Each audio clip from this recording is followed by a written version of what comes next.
Ya, menjadi pertanyaan besar tentunya pemirsa, bagaimana bonus demografi ini bisa menjadi hal yang sangat diuntungkan, bukannya menjadi malapetaka, bahkan menjadi bom waktu. Karena diketahui pengangguran yang disumbang oleh generasi Z ini sangat besar, angkanya bahkan mencapai 10 juta orang.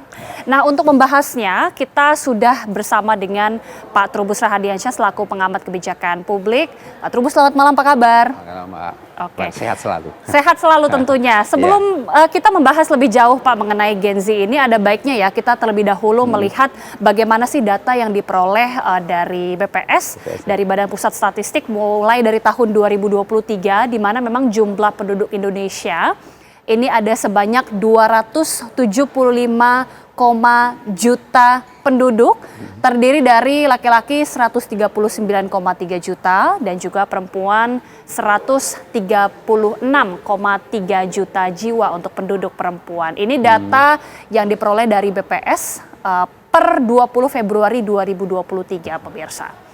Selanjutnya kita juga akan melihat betapa atau berapa banyaknya jumlah penduduk jika dikelompokkan dalam kategori umur ataupun generasi. Sebagaimana kita ketahui, pemirsa mungkin sudah banyak sekali mendengar istilah-istilah boomer, istilah Gen X, istilah Gen Z.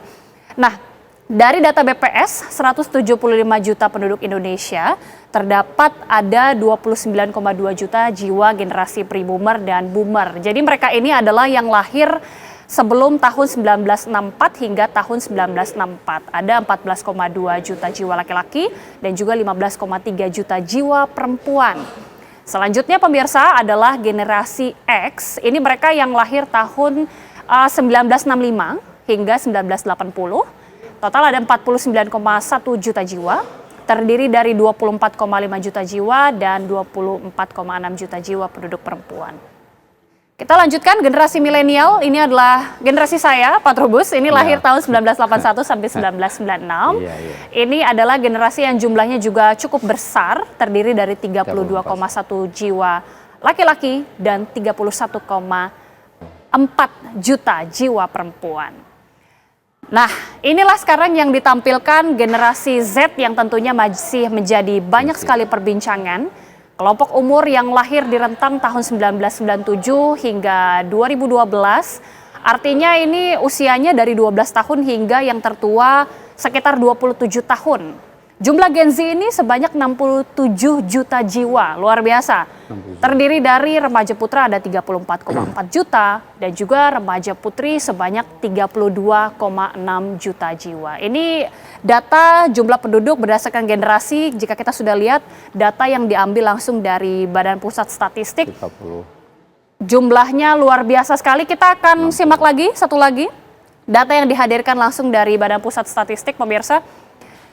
Nah, ini adalah pos generasi Z yang juga sangat menyumbang angka yang besar sekali. Jumlahnya tidak main-main, pemirsa.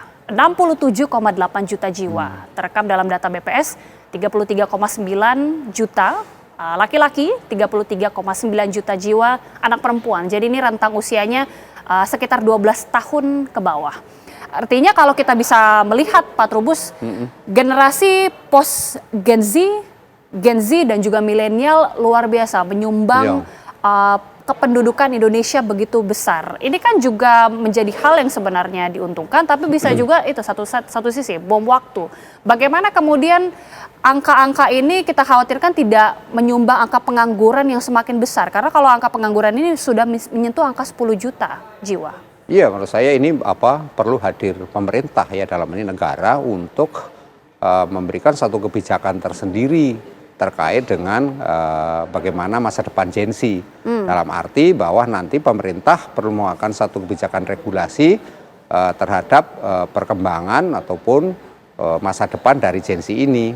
Nah, misalnya bisa saja pemerintah nanti membentuk satu kementerian tersendiri terkait Gen Z ini. Karena kan ini menyumbang kontribusinya besar sekali, karena itu mungkin ada kan kita ada Kementerian Pemuda dan Olahraga mungkin selama ini sudah ada. Sudah ada, tinggal tambah saja misalnya Gen Z dimasukkan di situ bagian dari ini misalnya. Nah, atau juga nanti pemerintah perlu terkait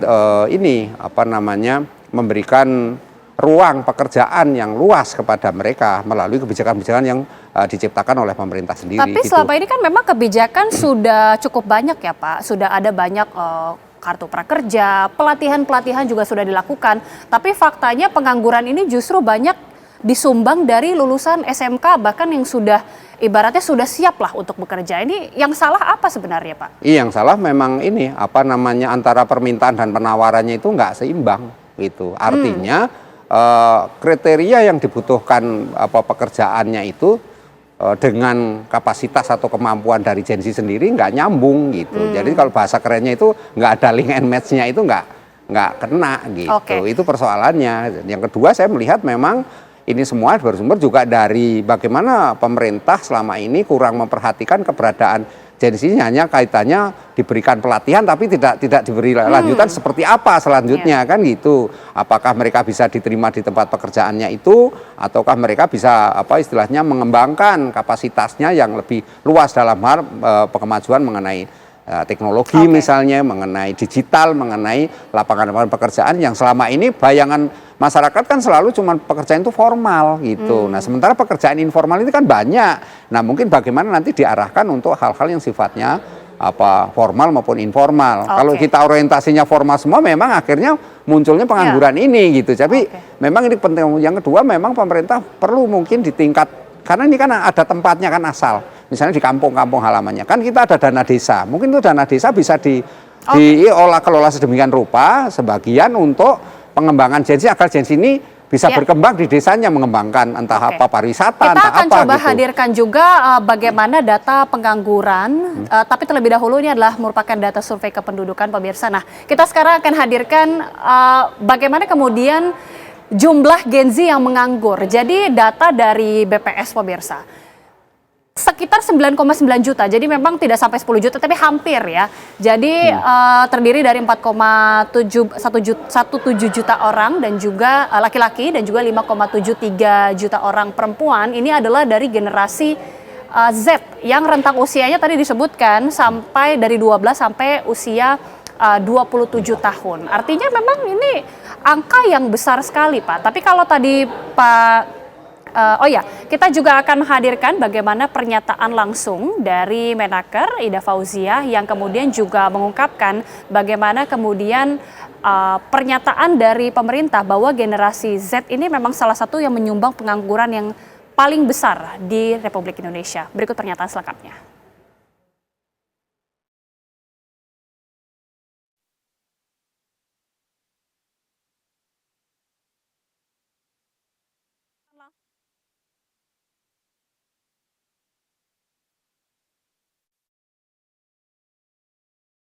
Ya, ini adalah pernyataan dari Menaker Ida Fauziah. Mereka yang pengangguran adalah kebanyakan generasi Z. Mereka yang rentang usianya 18 sampai 24 tahun, selesai lulus SMA, SMK, atau mereka lulus perguruan tinggi. Rata-rata mereka adalah posisinya, kalau 18 tahun biasanya posisinya mencari pekerjaan atau meneruskan kuliah. Ini bahkan dari Menaker sendiri sebenarnya sudah memiliki kesadaran bahwa memang dominasi pengangguran itu justru dari generasi Z yang memang bahkan sudah sebenarnya diberikan pelatihan-pelatihan. Tapi sekali lagi penciptaan lapangan kerjanya ini ternyata tidak selaras dengan kemampuan dari kualitas Gen Z tersebut.